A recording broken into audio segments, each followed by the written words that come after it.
The sharp sound of a glass jar shattering against the supermarket floor echoed through the produce section, immediately followed by a woman's frightened gasp and a man's enraged shout that made Ryan Iverson's head snap up from where he'd been examining apples for bruises.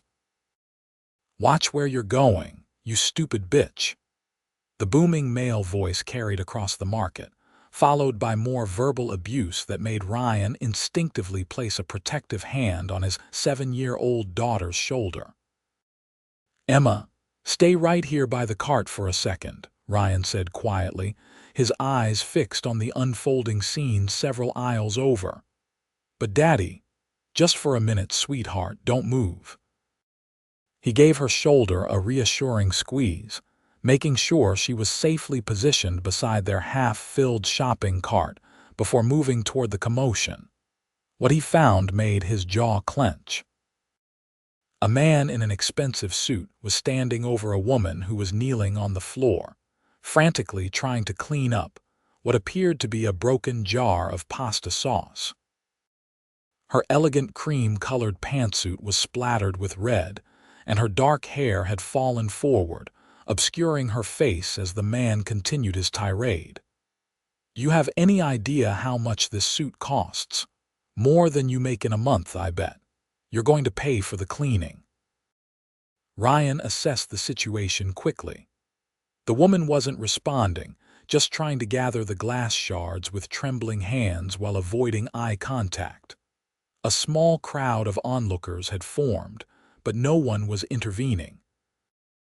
A single market employee hovered uncertainly nearby, clearly intimidated by the well-dressed man's aggressive demeanor.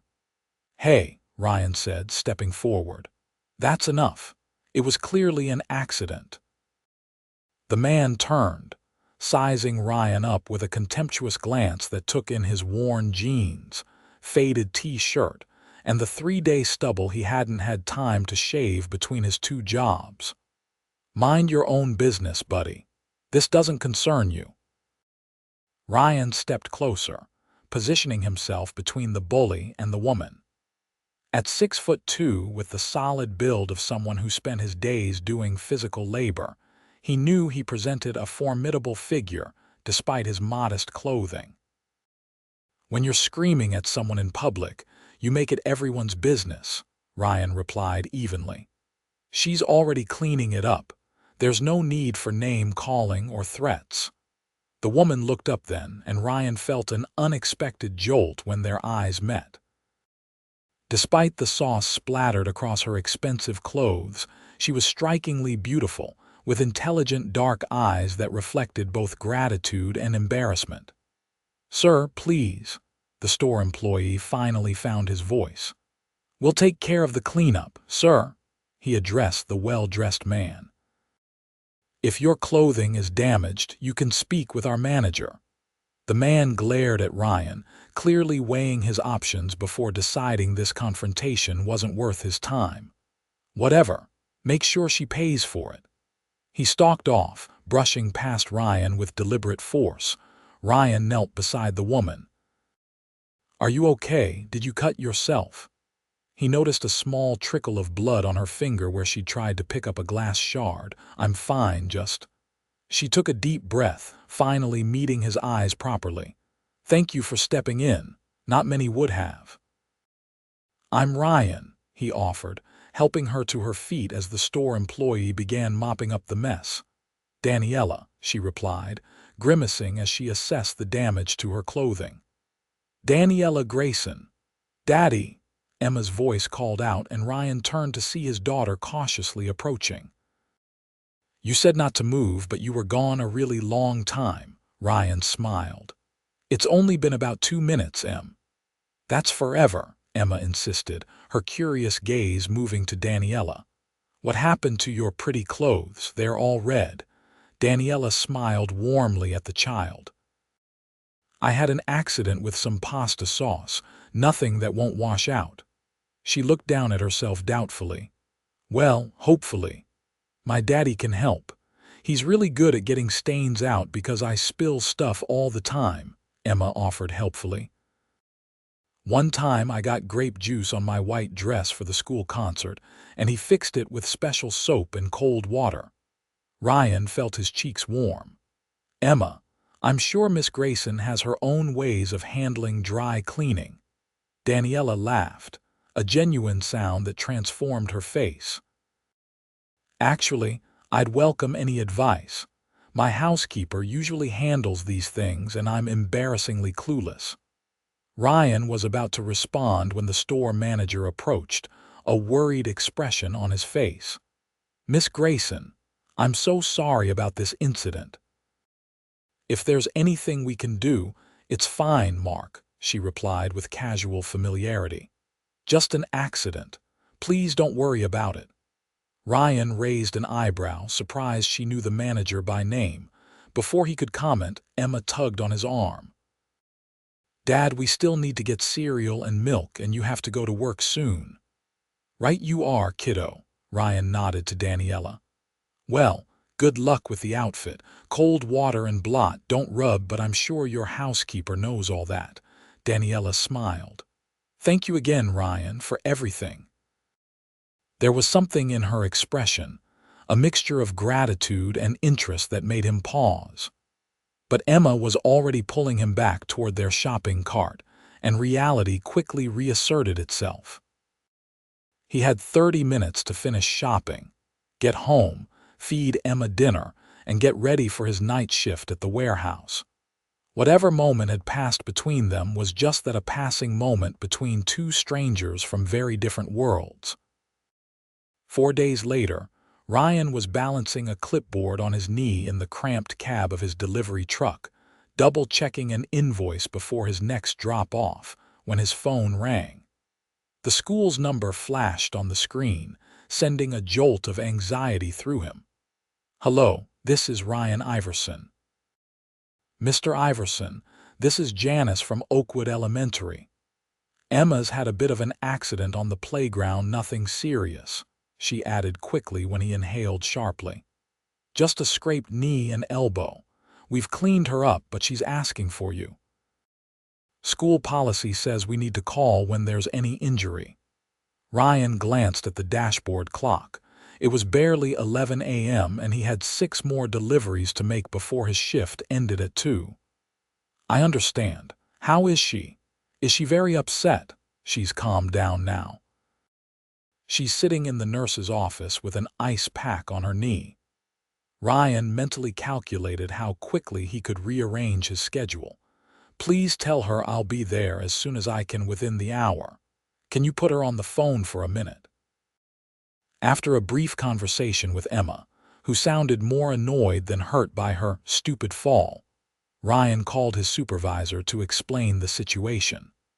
Marcus was understanding, but firm the medical supply deliveries had to be completed today. Ryan could take an hour to check on his daughter, but he'd need to make up the time. By the time Ryan arrived at the school, Emma was sitting in the front office, looking considerably brighter than she had sounded on the phone. Her knee was bandaged, and she was chatting animatedly with the school secretary. Daddy, she jumped up, then winced slightly. Look, I got 2 Band-Aids and a special ice pack that stays cold without being in a freezer. Ryan knelt to examine her injuries, relief washing over him. The scrapes were minor, nothing compared to the time she'd fallen off the monkey bars last year and needed 3 stitches. You'll live, he told her with a smile, brushing her sandy blonde hair away from her face. Want to tell me what happened? Zach dared me to jump from the high platform and I almost made it, but I slipped on the landing. Her expression was more indignant than pained. And now he says it doesn't count because I fell. Ryan stifled a smile. Well, maybe next time no jumping from high platforms, okay? You gave Miss Janice quite a scare. After signing the necessary paperwork and confirming that Emma was fine to return to class, Ryan was walking back through the parking lot when a familiar voice called out to him. Ryan Iverson. He turned to find Daniela Grayson standing by a sleek black Tesla, looking even more polished than she had in the supermarket, despite wearing simple jeans and a cashmere sweater. Her dark hair was pulled back in an elegant ponytail, and oversized sunglasses perched on top of her head. "Miss Grayson," he said, surprise evident in his voice. "What are you doing here?" "Daniela, please," she corrected with a smile. "I was just meeting with the principal about a donation from my foundation. The Grayson Educational Initiative," she explained. "We're funding a new STEM lab for the school." "That's impressive," Ryan said, unsure how else to respond. The gulf between their worlds suddenly felt even wider. While he struggled to afford Emma's after-school activities, this woman was casually donating what had to be hundreds of thousands of dollars. "Is everything okay with your daughter?" Daniela asked, nodding toward the school. "I saw you coming out of the office." "Emma had a minor playground accident. She's fine, more wounded pride than anything." He glanced at his watch. "I should get back to my deliveries." "I only had an hour to check on her." "Of course." She hesitated, then added, "I never properly thanked you for the other day. Would you," she paused, seeming uncharacteristically uncertain, "would you and Emma like to join me for dinner sometime, as a thank you?" Ryan blinked, caught off guard by the invitation. "That's really not necessary. Anyone would have done the same." "But they didn't," she said quietly. "You did. And based on what I've seen, you're not the type to accept a reward, so let's just call it a dinner between new friends." Ryan found himself studying her face, trying to understand her motivations. There was nothing flirtatious or condescending in her expression, just genuine appreciation, and perhaps a hint of loneliness that resonated with him more than he cared to admit. "I don't know," he said honestly. "Emma and I have a pretty tight schedule between my two jobs and her school. I understand." She reached into her purse and pulled out a business card. "But if you change your mind, my number's on there. Personal cell is on the back." She handed it to him with a warm smile. "No pressure. Just a dinner." Ryan found himself taking the card, slipping it into his pocket. "I should get going. Those medical supplies won't deliver themselves." "Medical supplies?" Her eyebrows raised with interest. "For my day job. I deliver for North Star Medical." He gestured to the plain white delivery van in the visitor's parking space. "At night, I work at the Patterson warehouse loading dock." Something flickered across her face, not pity, which he would have resented, but something more complex. "Two jobs. That must be challenging with a young daughter." "We make it work," he said simply, unwilling to elaborate on the financial tightrope he'd been walking since his ex-wife had left them 3 years ago. "Emma's worth every minute of overtime." Daniela nodded. "Well, I hope you'll consider dinner. My treat, of course. I make a mean lasagna." At his surprised look, she laughed. "Yes, I actually do cook, despite the housekeeper. It's therapeutic." Ryan found himself smiling back. "I'll think about it. Thanks." As he drove away, he glanced in the rearview mirror to see Daniela still standing there, watching him go. The business card seemed to burn in his pocket, a temptation he wasn't sure he could afford to indulge. 3 days later, Ryan was supervising Emma's homework at their small kitchen table when his phone pinged with a text message from an unknown number. "Just checking if you and Emma had considered my dinner invitation. No pressure, but my lasagna noodles are getting stale." "Daniela," Ryan stared at the message, surprised by the twinge of pleasure he felt. He'd thought about her offer more than he cared to admit, but had ultimately decided it would be awkward. What could they possibly have in common beyond that one chance encounter? "Who's that, Daddy?"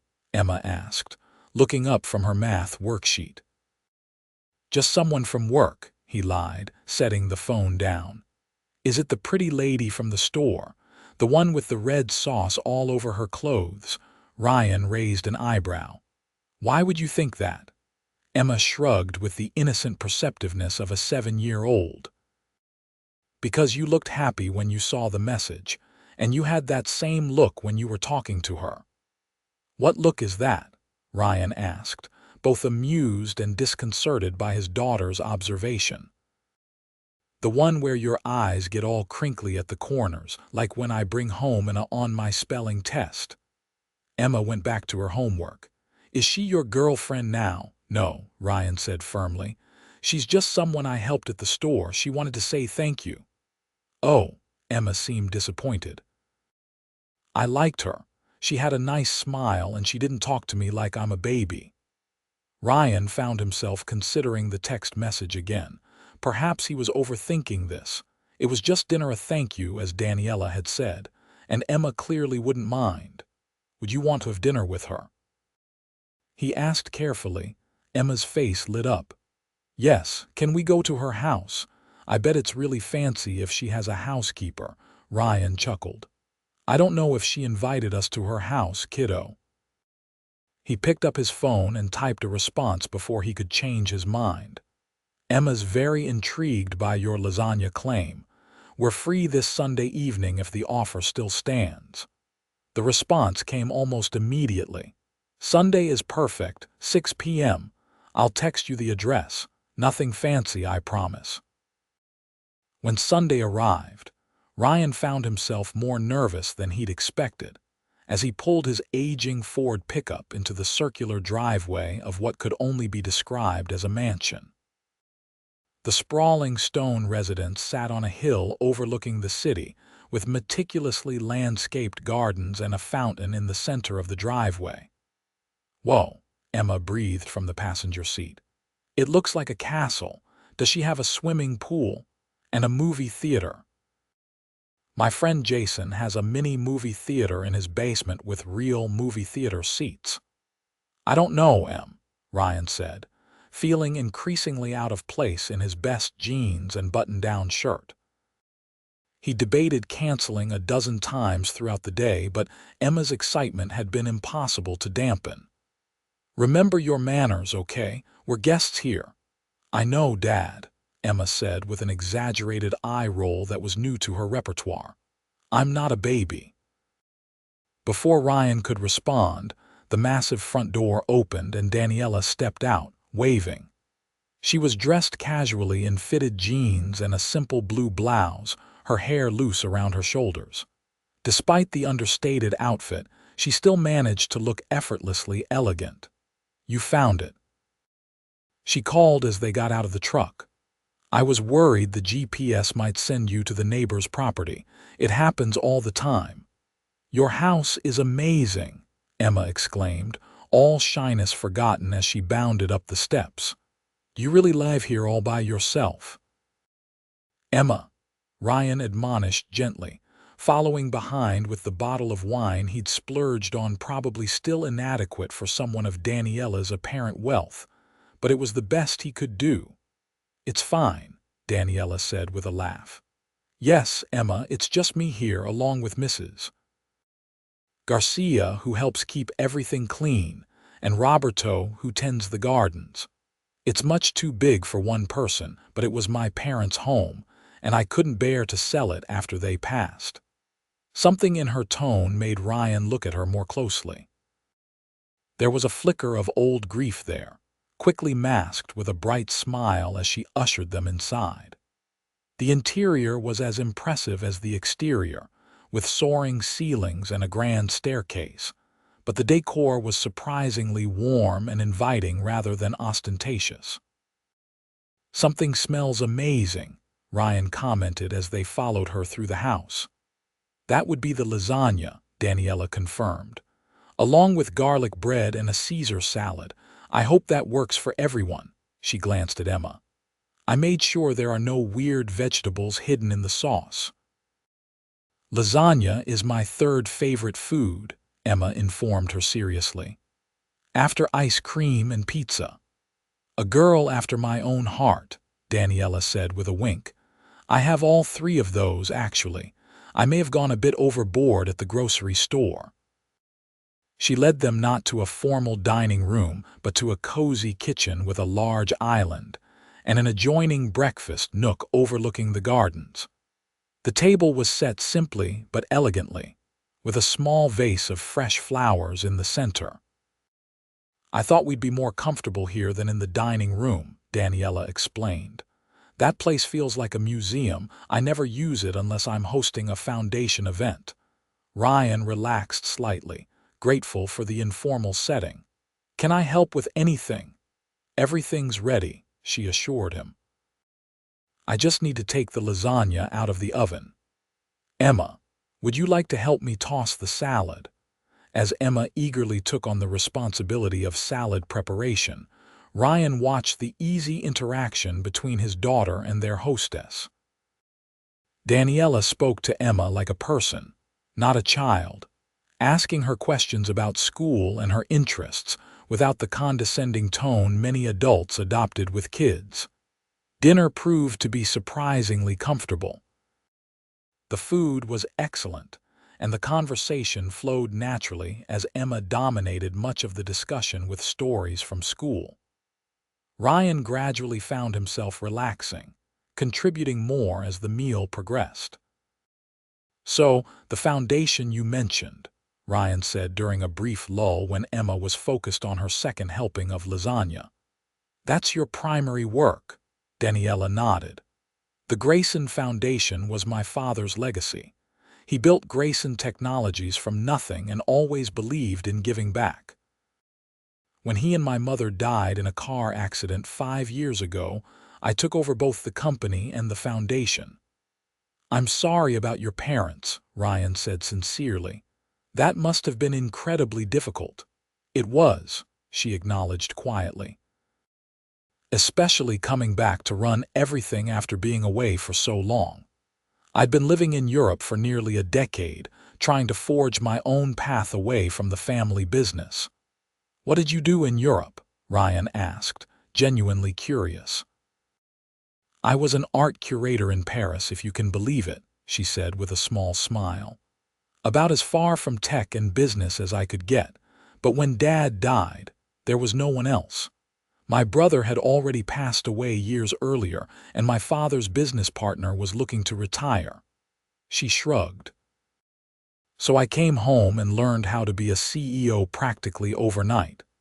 "That's impressive," Ryan said. "Taking on that level of responsibility.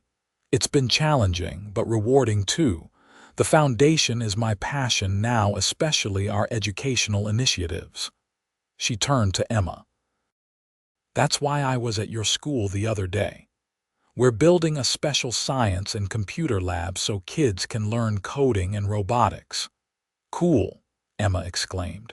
"We only get to use the computers once a week now because there aren't enough for everyone." "Well, soon you'll have plenty," Daniela promised. "What about you, Ryan? Have you always been in delivery and warehouse work?" Ryan tensed slightly. Here it was the inevitable moment when their different worlds would become glaringly obvious. "No, actually. I used to work in construction management. I had my own small company for a while." "What happened?" Daniela asked, her expression reflecting genuine interest rather than judgment. Ryan considered how much to share, aware that Emma was listening. "The economic downturn hit us hard about 4 years ago. We lost some major contracts and I had to declare bankruptcy." He kept his tone matter of fact. "Around the same time, my ex-wife decided she wasn't cut out for family life and left us. The combination was challenging." "Dad had to sell our house," Emma added with the bluntness of childhood. "And Mom moved to California with her boyfriend. She sends me birthday cards sometimes." Daniela's eyes softened with understanding. "That's a lot to handle all at once." Ryan shrugged, uncomfortable with sympathy. "We've managed. The apartment is small but comfortable, and between my 2 jobs, we make ends meet." He smiled at Emma. "And this one's doing great in school despite all the changes. I get all A's except in music because I can't play the recorder very good," Emma confirmed proudly. "Very well," Ryan corrected automatically. That too, Emma agreed, making Daniela laugh. The rest of the evening passed pleasantly. After dinner, Daniela gave them a tour of the ground floor, including a surprisingly cozy library filled with books from floor to ceiling. Emma was delighted to discover that the house did indeed have both a pool and a home theater, though they didn't visit either. Maybe another time, Daniela said when Emma expressed disappointment about not seeing the pool. She glanced at Ryan. If your dad doesn't mind bringing you back sometime. By the time they were preparing to leave, Ryan was surprised to find it was already past 9 o'clock, well past Emma's usual bedtime on a school night, but she showed no signs of fatigue. Thank you for dinner, Ryan said at the door. It was really wonderful. Can we come back? Emma asked hopefully. I didn't even get to see the upstairs or the pool. Emma, Ryan warned gently. It's fine, Daniela assured him. I'd love to have you both back. This house is too big for one person anyway. There was something in her expression, a flash of vulnerability that caught Ryan off guard. It's nice to have it filled with conversation again. Ryan found himself nodding. Maybe next time you could come to our place. It's not quite as impressive, but I make a pretty decent chili. I'd like that, Daniela said, and the genuine warmth in her smile made something tighten in Ryan's chest. On the drive home, Emma chattered excitedly about the mansion, the gardens, and especially about Daniela, whom she had clearly decided was her new favorite adult. She's so nice, Dad. And she's pretty and smart, and she makes good lasagna. You should definitely marry her. Ryan nearly choked. Emma, that's not where just what? Emma pressed. Just getting to know each other as friends, Ryan finished firmly. Adults don't just meet and get married, sweetheart. Why not?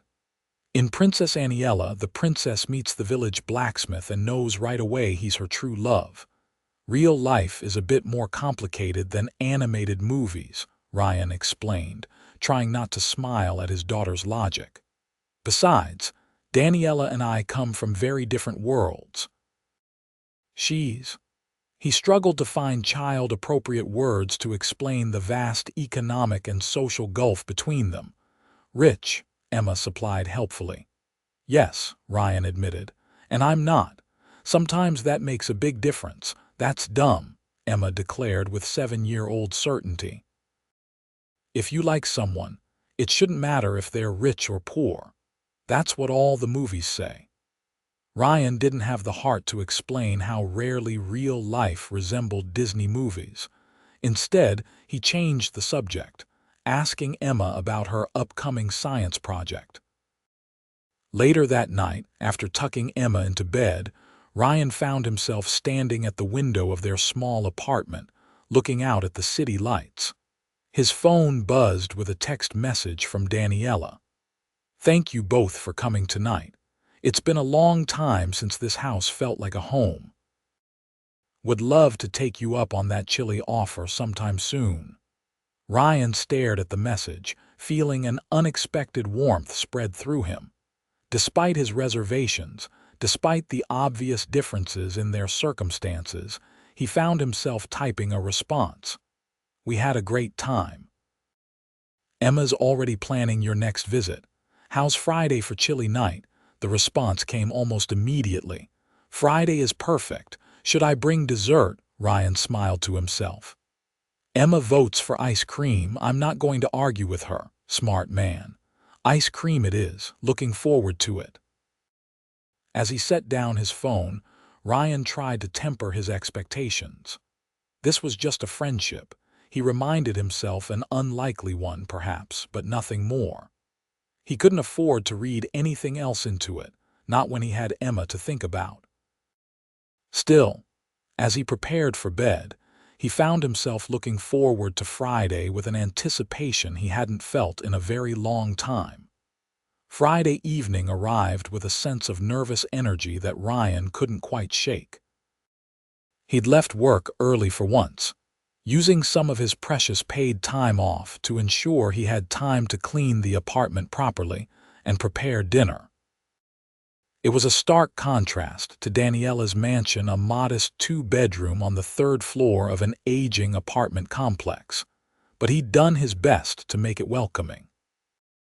Emma had been buzzing with excitement all day, even insisting on wearing her favorite dress despite Ryan's assurance that this was a casual dinner. "We should make it special," she'd argued, "like she did for us." At precisely 6:30 p.m., there was a knock at the door. Emma raced to answer it, with Ryan following close behind. Daniela stood in the hallway, looking both elegant and approachable in dark jeans and a simple green sweater. Her hair was pulled back in a loose bun, and she carried a large shopping bag in one hand and flowers in the other. "Hi," Emma greeted enthusiastically. "You found our apartment." "I did," Daniela confirmed with a smile, "and it smells amazing in here." She handed the flowers to Ryan, a simple arrangement of sunflowers and daisies, for the table, and she held up the shopping bag. "Ice cream as requested, plus a few other things." "You didn't need to bring anything besides yourself," Ryan said, accepting the flowers with a smile. "But thank you. These are great." He led her into the apartment, suddenly seeing it through her eyes: the worn but clean furniture, the faded paint on the walls, the small kitchen where the chili simmered on the stove. Despite his efforts to tidy up, there was no disguising the fundamental modesty of their home. But if Daniela noticed the contrast with her own luxurious surroundings, she gave no indication. Instead, she seemed genuinely interested as Emma gave her the grand tour, which took all of 3 minutes to complete. "And this is my room," Emma announced proudly, showing off her space with its single bed, desk, and bookshelf crammed with books and toys. The walls were painted a cheerful yellow, with Emma's artwork taped up in colorful clusters. "Dad let me pick the color myself when we moved in." "It's wonderful," Daniela said sincerely. "So bright and happy, just like you." In the kitchen, Ryan found himself relaxing as he put the finishing touches on dinner. Daniela insisted on helping, setting the table with their mismatched dishes and arranging the flowers in the only vase they owned, a slightly chipped ceramic one that had belonged to his mother. "This place has so much character," Daniela commented as they worked side by side. "It feels lived in and loved." "That's a polite way of saying it's small and old," Ryan replied with a self-deprecating smile. "No," she said firmly, "that's not what I meant at all. My house is beautiful, but it's also sterile sometimes. This," she gestured around the apartment, "this is a home." There was something in her tone that made Ryan look at her more closely. Behind the confidence and poise, he caught a glimpse of loneliness that resonated with his own. Dinner was served at their small kitchen table, which Ryan had extended with its rarely used leaf to accommodate 3 people comfortably. The chili was a success, with both Daniela and Emma having seconds. Conversation flowed easily, ranging from Emma's school adventures to Daniela's recent business trip to Japan. "The foundation is launching a new scholarship program," Daniela explained as they finished their meal. "We're focusing on students who want to go into STEM fields but don't have the financial resources." "That's really admirable," Ryan said. "Making education accessible changes lives." "Speaking from experience?" Daniela asked perceptively. Ryan nodded. "I was the first in my family to go to college on a partial scholarship and a lot of student loans. It's what allowed me to start my construction business in the first place." He smiled wryly. Even though things didn't ultimately work out, that education made a difference. "Have you ever thought about going back to construction management?" Daniela asked. "You clearly have the experience and knowledge." Ryan hesitated. "It's complicated. Starting over would require capital I don't have, and building back a client base takes time I don't have between 2 jobs." What about working for an established firm? Surely your experience would be valuable. I've applied to a few, Ryan admitted, but the industry's tight-knit, and my bankruptcy didn't exactly enhance my reputation. Plus, most positions want recent experience. He shrugged. For now, the delivery job offers steady income and benefits, which is what Emma needs. Emma, who had been following the conversation with interest, piped up. Dad's really good at building stuff. He built my whole bookshelf and fixed Mrs. Petrovich's porch when it broke. Sounds like you haven't lost your skills, Daniela observed. Just the business, Ryan replied with more lightness than he felt. Anyway, enough about my career woes. Who's ready for dessert? After ice cream 3 flavors that Daniela had brought, along with hot fudge sauce and sprinkles that had Emma ecstatic, they moved to the small living room. Emma convinced Daniela to play a round of her favorite board game, which evolved into an hour of laughter and playful competition. Ryan found himself watching Daniela with growing admiration. There was no condescension in her interaction with Emma, no sense that she was merely humoring a child.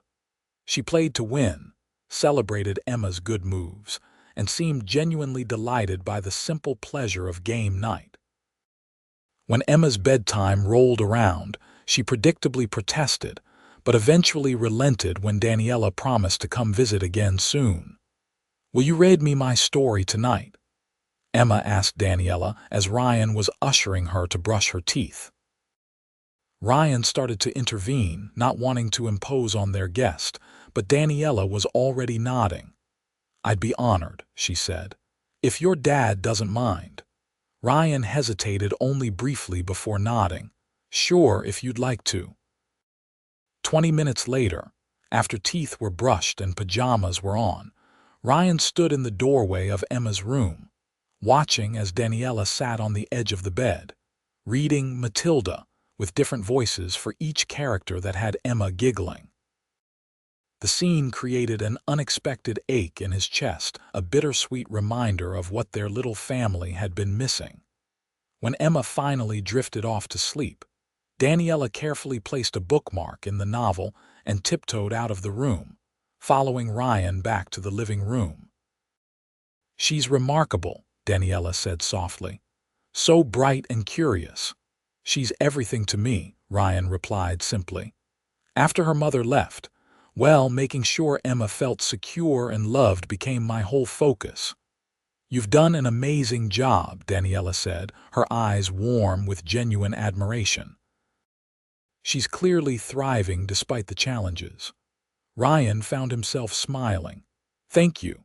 That means a lot."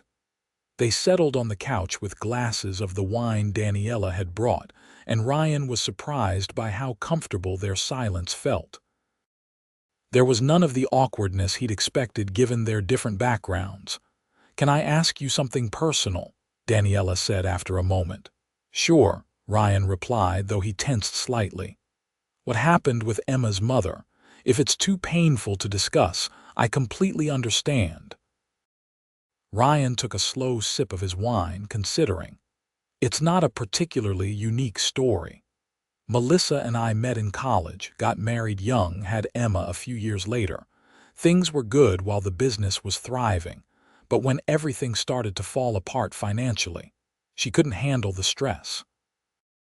He paused, carefully choosing his words. "She'd never really wanted to be a mother. She tried for my sake, but her heart wasn't in it.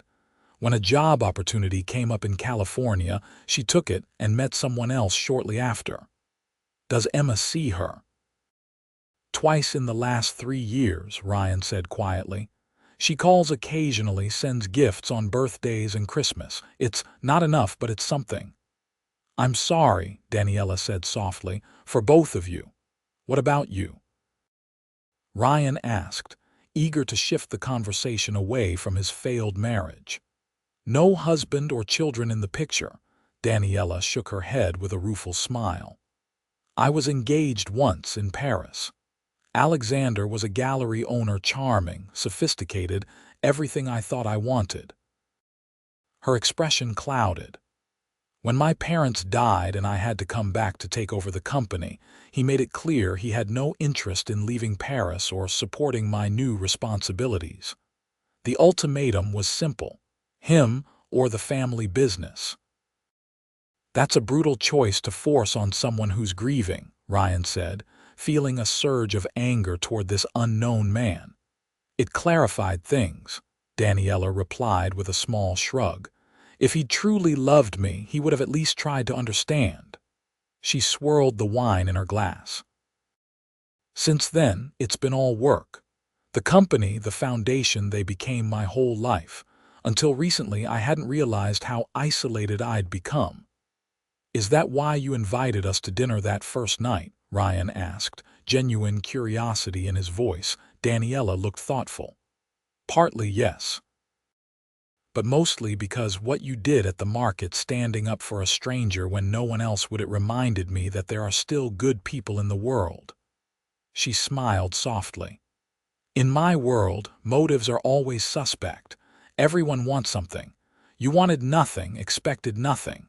It was refreshing. Just basic human decency, Ryan demurred, which is remarkably uncommon in my experience, Daniela countered. She set down her wine glass and turned to face him more fully. Ryan, can I be completely honest with you? Of course, he replied, feeling a flutter of nervousness. I like you, and I like Emma.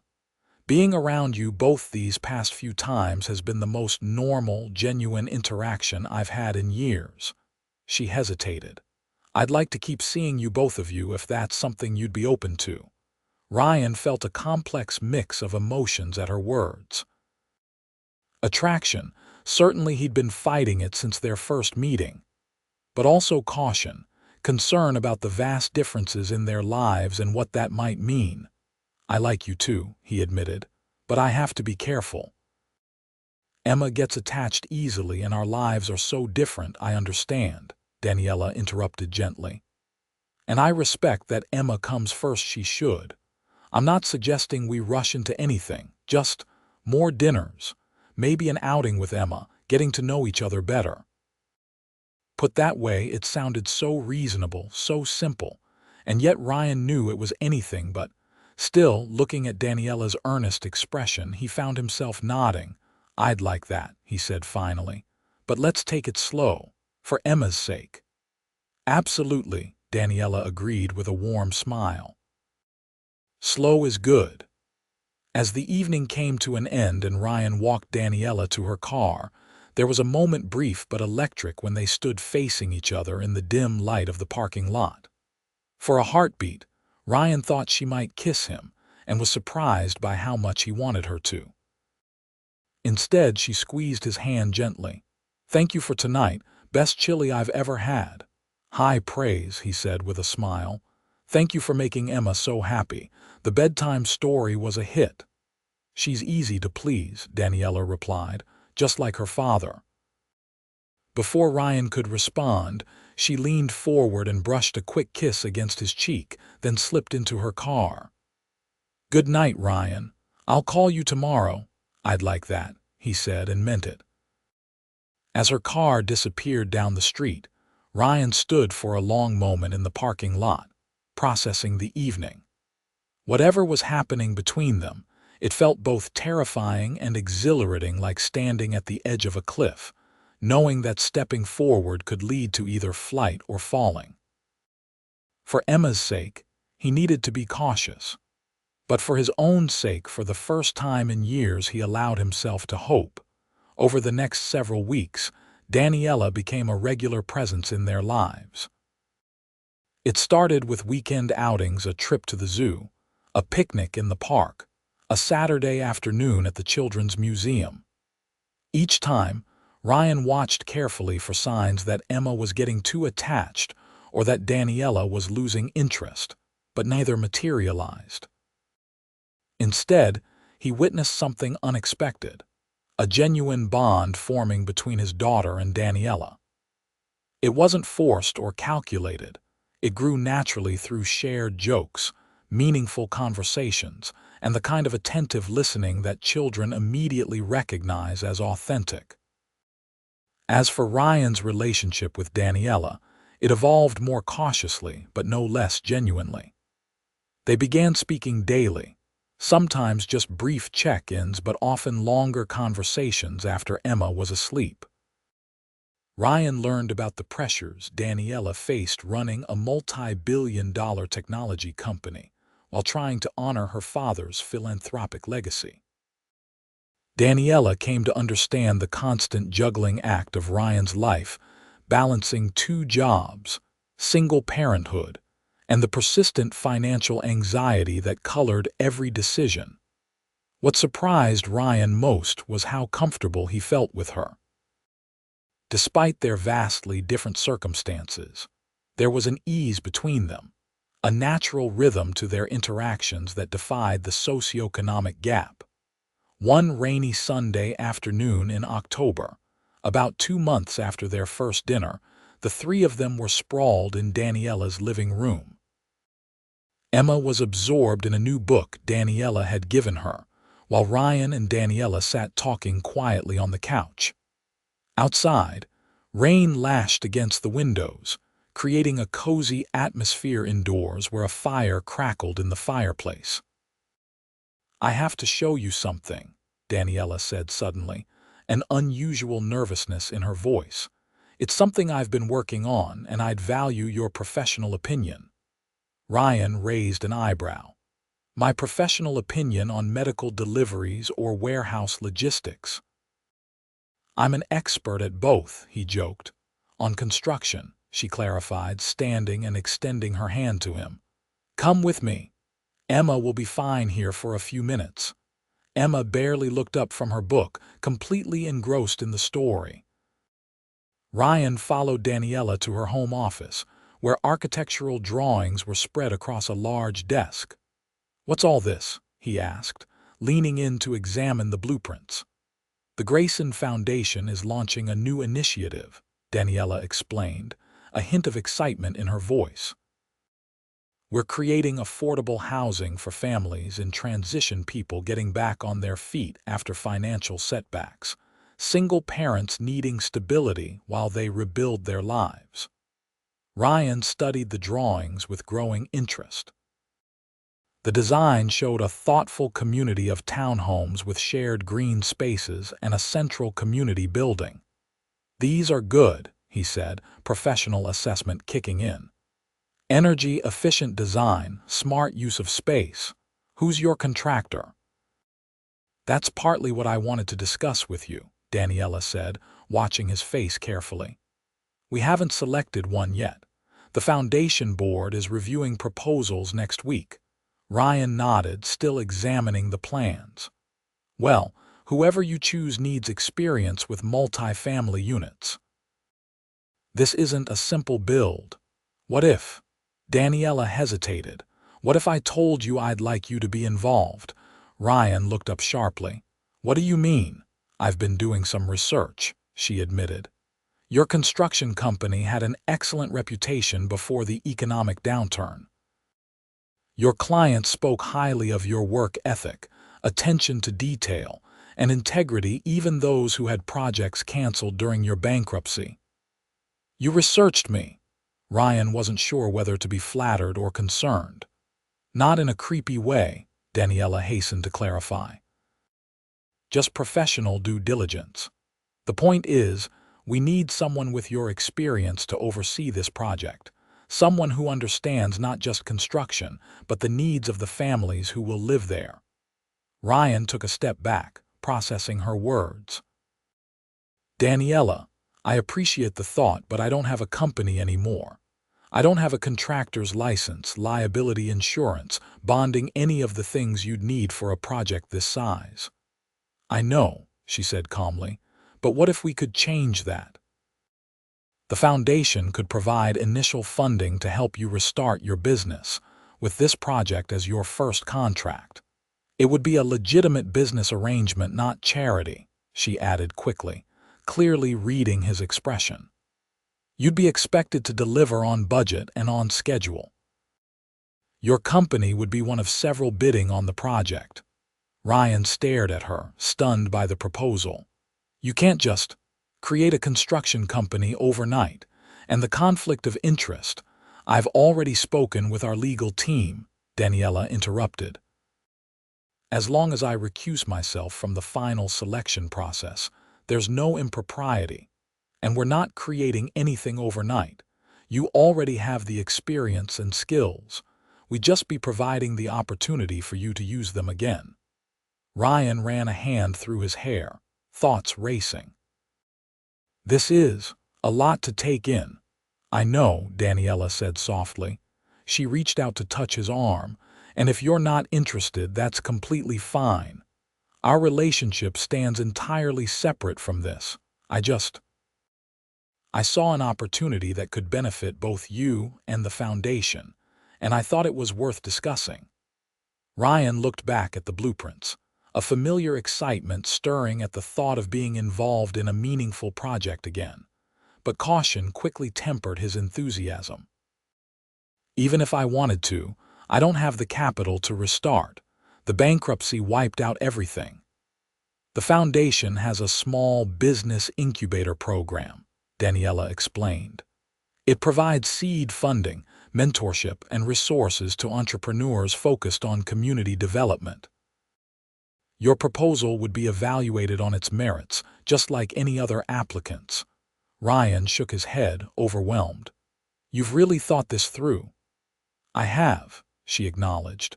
But Ryan, please understand this isn't about me trying to fix your life or anything condescending like that.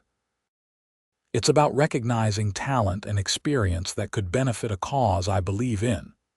He studied her face, searching for any hint of pity or manipulation, but found only sincerity and a touch of nervousness. Still, the magnitude of what she was suggesting gave him pause. I need time to think about this, he said finally. It's not a small decision. Of course, she agreed immediately. Take all the time you need. The application deadline for the incubator program is still 3 weeks away. Ryan nodded, his mind already racing with possibilities and concerns. Thank you for thinking of me, he said quietly. Regardless of what I decide, it means a lot that you believe in me enough to suggest this. Daniela's smile was warm. I do believe in you, Ryan. I've seen how you handle challenges, how you prioritize Emma's needs while never giving up on your own dreams. That's exactly the kind of person who should be building homes for families in need. Before Ryan could respond, Emma's voice called from the living room. Dad, Daniela. Can we make hot chocolate? The rain is making me cold. The moment broke, and Ryan was almost grateful for the interruption. Hot chocolate duty calls, he said with a small smile. We'll talk more later, Daniela promised. No pressure. Later that evening, after they had returned home and Emma was asleep, Ryan sat at his small kitchen table with a legal pad, trying to organize his thoughts. The idea of returning to construction management stirred both excitement and fear. He'd loved building his company, taking pride in creating structures that would serve families and businesses for generations. The bankruptcy had been more than a financial failure. It had been the death of a dream. Could he risk trying again? And what would it mean for his relationship with Daniela if their personal connection became entangled with a professional one? He was still pondering these questions the next morning when his phone rang. It was Marcus from the delivery company. Ryan, I need you to cover Tony's route today. He's down with the flu, and we've got medical supplies that can't wait. Ryan glanced at his schedule. He was supposed to be off today, a rare Monday he'd arranged to coincide with Emma's teacher in service day. They had planned a trip to the science center. Marcus, I can't. I have my daughter today, school's out. I wouldn't ask if it wasn't urgent, Marcus pressed. These are dialysis supplies for the regional hospital. They're already short. Ryan closed his eyes, familiar stress tightening his shoulders. Let me see if I can find someone to watch Emma. I'll call you back in 15. He hung up, immediately dialing Mrs. Petrovich, their elderly neighbor who occasionally watched Emma in emergencies. No answer. Next was Jason's mom, but she too was unavailable. As a last resort, he called Daniela, feeling guilty about imposing but running out of options. "Of course I can watch Emma," Daniela said without hesitation when he explained the situation. "I was planning to work from home today anyway. Are you sure?" "It would be all day, probably until at least 6. Ryan, it's fine," she assured him. "We'll have fun. I can show her the pool she's been asking about, and I have a conference call at 2, but she can read or watch a movie during that time." Relief washed over him. "Thank you, you're a lifesaver." "That's what friends are for," Daniela replied warmly.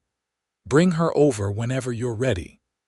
An hour later, Ryan was pulling out of Daniela's driveway, watching Emma wave enthusiastically from the front step.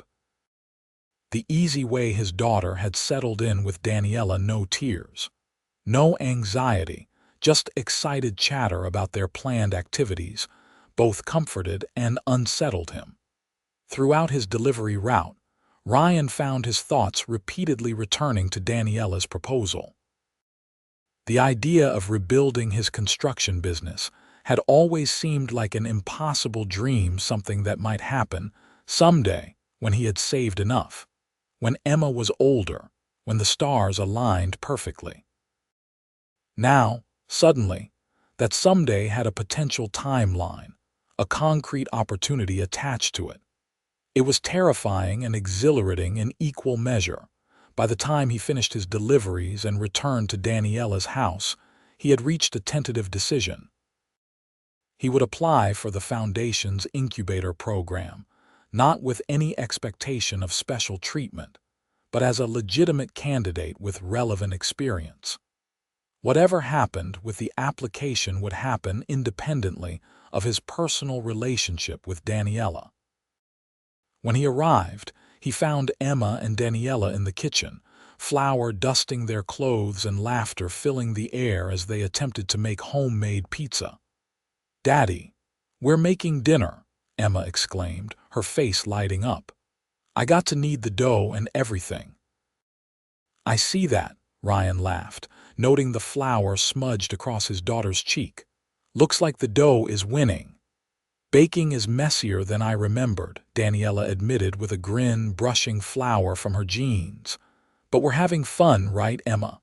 So much fun." "And I got to swim in the pool, and Daniela showed me her art collection, and I sat super quiet during her important phone call." Emma's words tumbled out in excited bursts.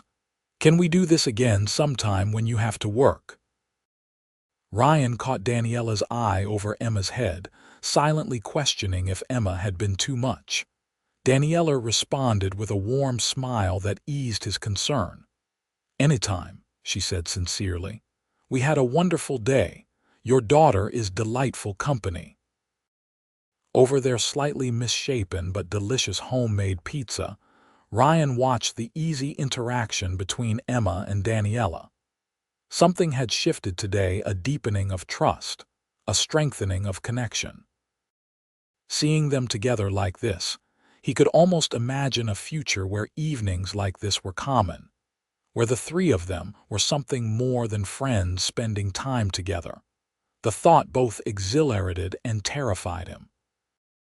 After dinner, while Emma was engrossed in a movie in Daniela's home theater, Ryan took the opportunity to discuss his decision about the incubator program. "I want to apply," he told her. "Not with any expectations and not because of us, but because it's an opportunity I'd be foolish to ignore."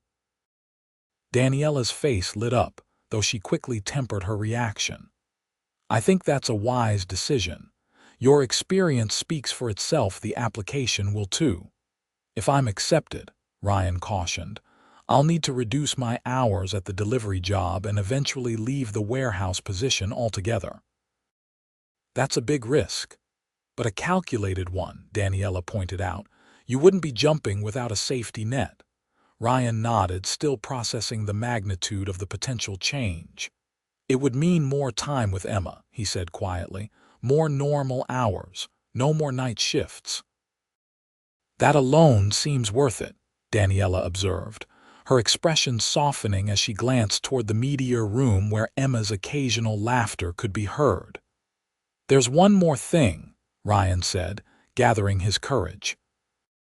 If I try to rebuild my business, I need to be sure that whatever happens between us personally won't be affected by professional decisions. I can't have Emma see me succeed only because of who I'm dating, rather than what I've earned. Daniela's expression grew serious. I understand completely, and I respect that tremendously. She reached for his hand across the kitchen island. That's why I'll recuse myself entirely from the selection process for both the incubator program and the housing project.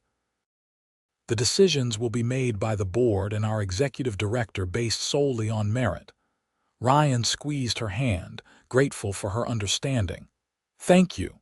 But Ryan, she added softly, regardless of what happens with the application or the project, I hope we can continue this.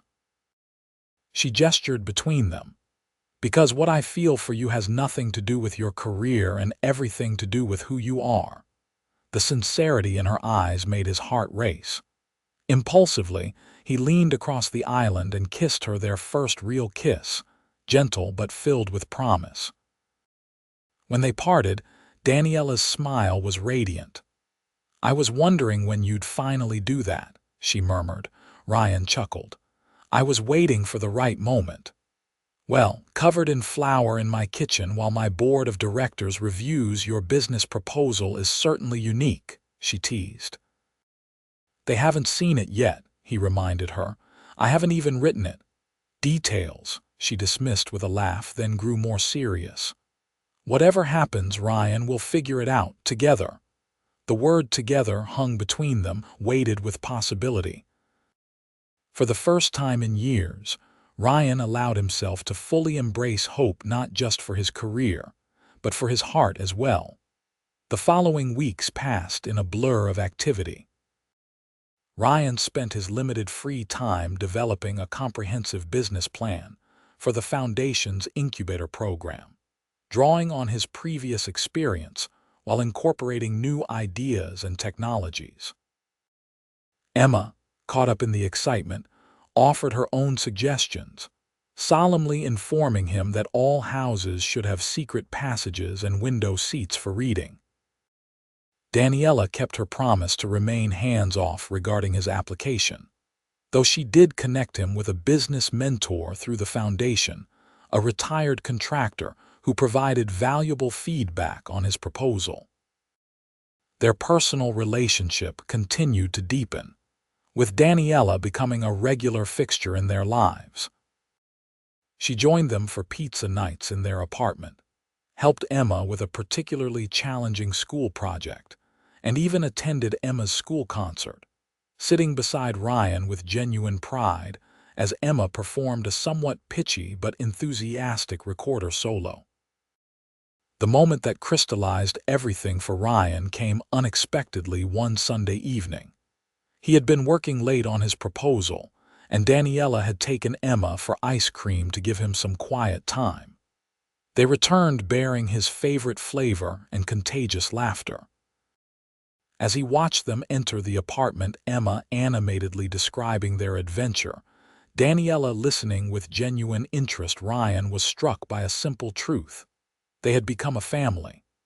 Not in any official sense, but in all the ways that mattered. The realization was both terrifying and profoundly right. 2 days before the application deadline, Ryan received an unexpected call from his ex-wife, Melissa. She rarely reached out beyond obligatory holiday calls to Emma, so her name on his caller ID triggered immediate concern. Melissa. Is everything okay? Everything's fine, she assured him quickly. I'm calling because I've been doing some thinking.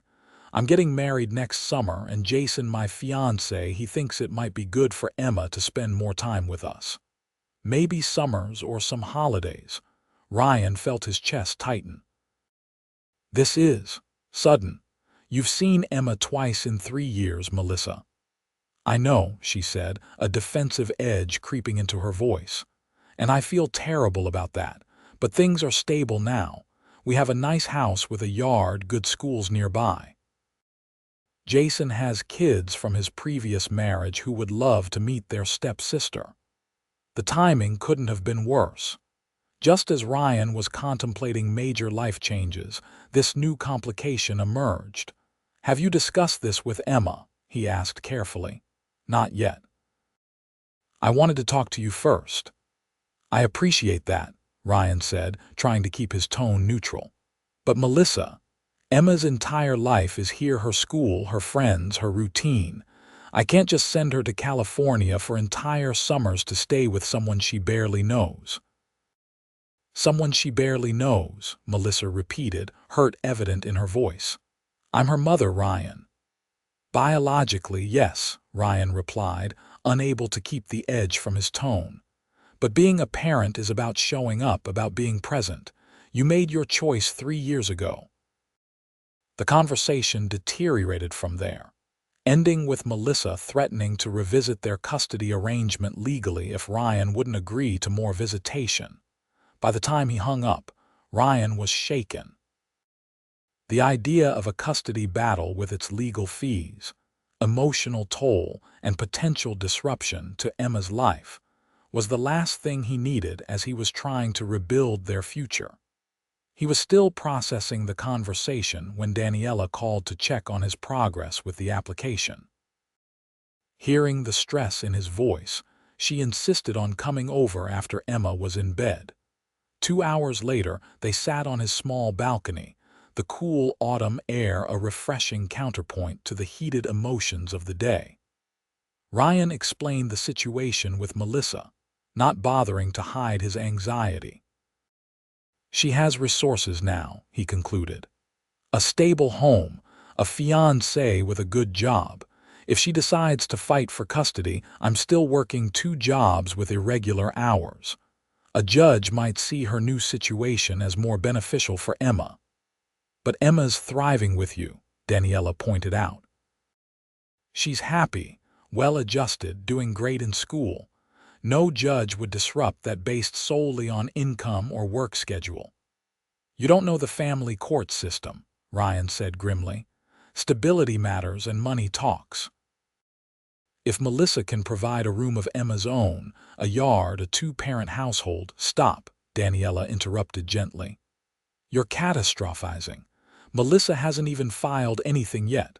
This might just be her awkward way of trying to reconnect with Emma. Ryan exhaled slowly. Maybe you're right. But the timing, just as things were looking up. Things are still looking up, Daniela insisted, reaching for his hand. Your application is strong, and as for Melissa, if it comes to legal action, we'll handle it. You don't have to face this alone. The "we" in her statement caught Ryan's attention. I can't ask you to get involved in my custody issues, Daniela. That's not fair to you. You're not asking, I'm offering, she replied firmly. Ryan, She hesitated, then continued with quiet certainty. I love you, and I love Emma. Whatever affects you both matters to me. It was the first time either of them had spoken the word love, and it hung between them, momentous and fragile. Ryan felt a wave of emotion so intense it momentarily robbed him of speech. When he found his voice, it was rough with feeling. I love you too. I think I have since that day in the market. Daniela's smile was luminous as she leaned forward to kiss him, a gentle affirmation of her words. When they parted, she rested her forehead against his. Whatever happens with Melissa, with the application, with anything, we'll face it together. I'm not going anywhere. The certainty in her voice steadied him, providing an anchor amid the swirling uncertainties. For so long, he had carried the weight of parenthood, financial struggle, and unrealized dreams alone.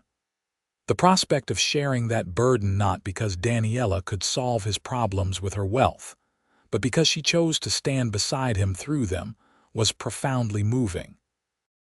Together, he agreed quietly, allowing himself to fully embrace the promise of that word.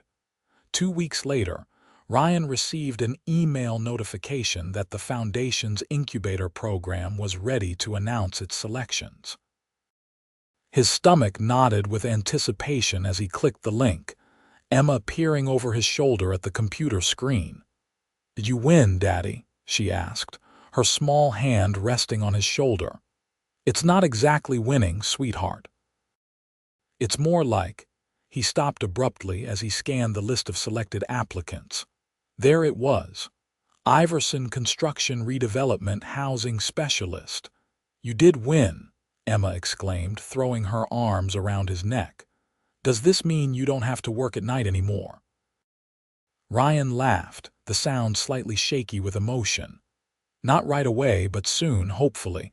We have to rebuild the business first. Can I help? I'm really good at building with Legos." "You'll be my chief creative consultant," Ryan promised, hugging her tightly. Later that evening, after celebrating with Emma's favorite dinner, Ryan called Daniela. Though she had recused herself from the selection process, she had been anxiously awaiting the results. "I'm in," he told her, still processing the reality of it. "They selected my proposal." Her joyful response warmed him through the phone. "Ryan, that's wonderful. I'm so proud of you. Not surprised, but incredibly proud."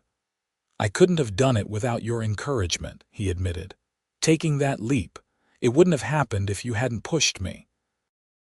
"All I did was point out a door," Daniela countered.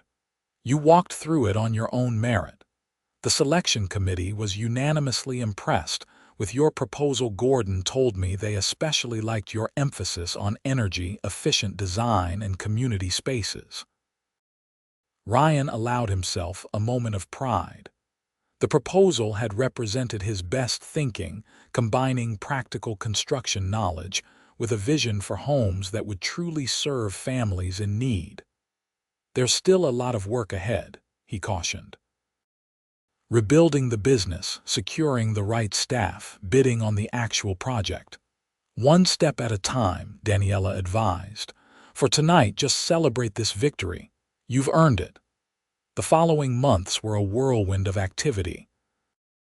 With seed funding from the incubator program, Ryan was able to secure modest office space, reconnect with former employees eager to join his revived company, and develop a competitive bid for the housing project. He managed to negotiate a reduced schedule at the delivery company, maintaining enough hours to keep his health insurance while freeing up time to focus on rebuilding his business. The warehouse night job was the first to go, a change that immediately improved his quality of life and gave him more evenings with Emma. Through it all, Daniela remained a steadfast support, careful to maintain professional boundaries regarding the Foundation's project while being fully present in their personal lives. She never pushed, never tried to accelerate their relationship beyond its natural progression, respecting Ryan's need to establish his business independently. The situation with Melissa evolved as well. After several tense phone calls and an emotional video chat with Emma, they reached a tentative agreement. Emma would spend 2 weeks in California during the summer and a few days at Christmas, with regular video calls throughout the year to strengthen their relationship gradually.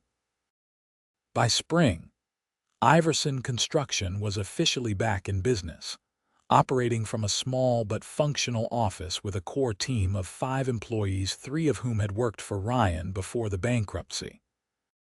When the Foundation announced that Iverson Construction had been selected as the primary contractor for the first phase of the housing project, Ryan allowed himself to fully believe that his professional redemption was real.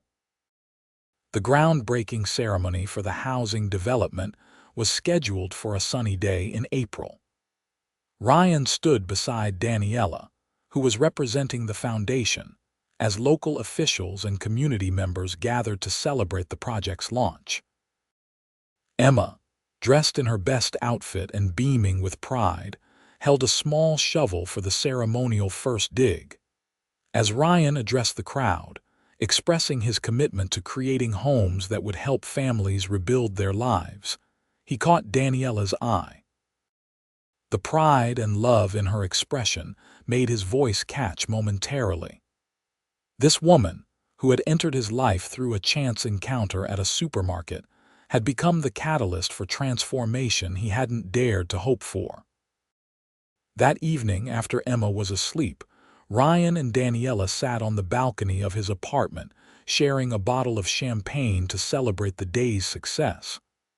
"I have something I want to discuss with you," Daniela said, setting down her glass. "A proposition of sorts." Ryan raised an eyebrow. "Another business opportunity?" "No," she said with a smile. "This is entirely personal." She took a deep breath.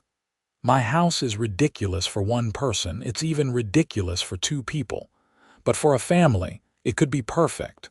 Ryan stilled, sensing where the conversation was heading. "Daniela, I'm not proposing we move in together immediately," she clarified quickly. "But I want you to know that's where I see us heading. You, me, Emma together. Not because it makes financial sense or because it's practical, but because I love you both and want to build a life with you." Ryan reached for her hand, feeling the weight of her words not as pressure but as a gift. "I want that too," he admitted. "But it's a big step, especially for Emma. We need to take it slowly, make sure she's comfortable with the transition." "Of course," Daniela agreed.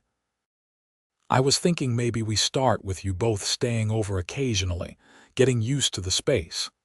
Emma already loves the house, and there's plenty of room for her to have her own domain." Ryan nodded, considering. "And I'd need to contribute financially, I mean.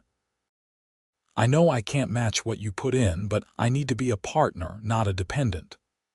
"I expected nothing less," Daniela said with a warm smile. "And by the way, your business is on track to be quite profitable this year, from what I've seen of your projections. The income gap between us will narrow considerably as Iverson Construction grows."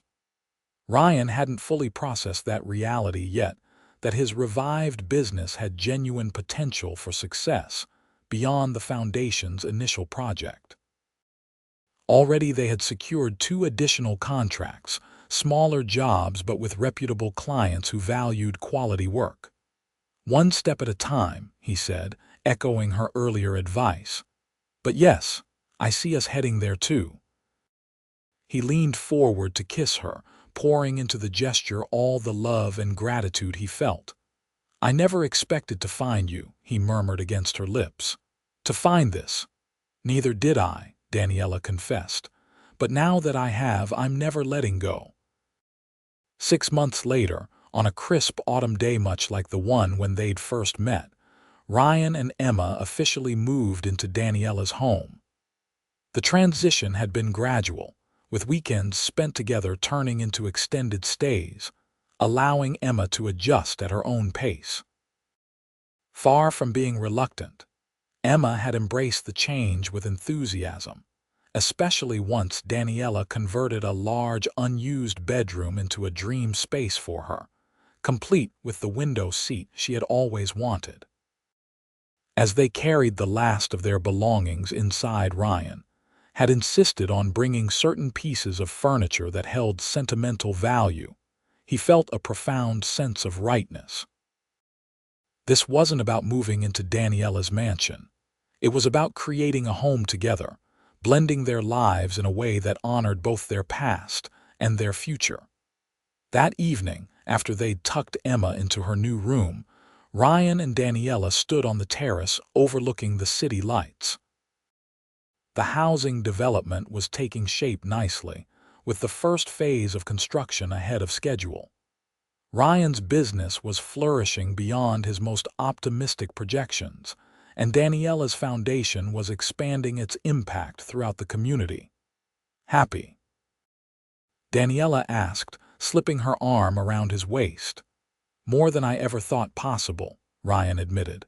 It still feels surreal sometimes how much has changed in a year. All because you decided to be a gentleman in a grocery store, Daniela teased, leaning her head against his shoulder. All because someone threw pasta sauce on your expensive suit, he corrected with a smile. We should send that guy a thank you note, Daniela laughed. I prefer to think it was fate, or maybe just extraordinary luck. Ryan turned to face her, taking both her hands in his. I've been carrying this around for a week, waiting for the perfect moment, he said, reaching into his pocket. This seems like as good a time as any. He withdrew a small velvet box, and Daniela's eyes widened as he dropped to one knee. Daniela Grayson, you walked into our lives and turned everything upside down in the best possible way. You loved me when I had nothing to offer but myself. You believed in me when I'd stopped believing. You loved my daughter as if she were your own. His voice grew husky with emotion. I want to spend the rest of my life with you, building a future together. Will you marry me? Tears glistened in Daniela's eyes as she nodded, unable to speak for a moment. Yes, she finally managed. Yes, absolutely yes. As he slipped the ring onto her finger, modest by her usual standards, but selected with care and representing a significant investment from his newly profitable business, they were interrupted by a small voice from the doorway. Did she say yes? Emma asked, clutching her stuffed rabbit. Clearly, she had not been as asleep as they'd thought. Ryan laughed. She did, pumpkin. Is that okay with you? Emma nodded solemnly. I've been waiting forever for you to ask her. Does this mean Daniela will be my new mom? Daniela knelt to Emma's level, her expression gentle. Only if you want me to be, Emma. I'll never try to replace your mother, but I would be honored to be a bonus mom in your life. Emma considered this seriously. I think that would be okay, as long as I still get to be flower girl at the wedding. Absolutely, Ryan assured her. We wouldn't have it any other way. As the three of them stood in a tight embrace under the stars, Ryan marveled at the journey that had brought them here. From a chance encounter born of someone else's cruelty to this moment of perfect joy, it was more than he had ever dared to hope for. Life wasn't perfect. There would still be challenges ahead integrating their lives completely, navigating Emma's relationship with Melissa, balancing their careers.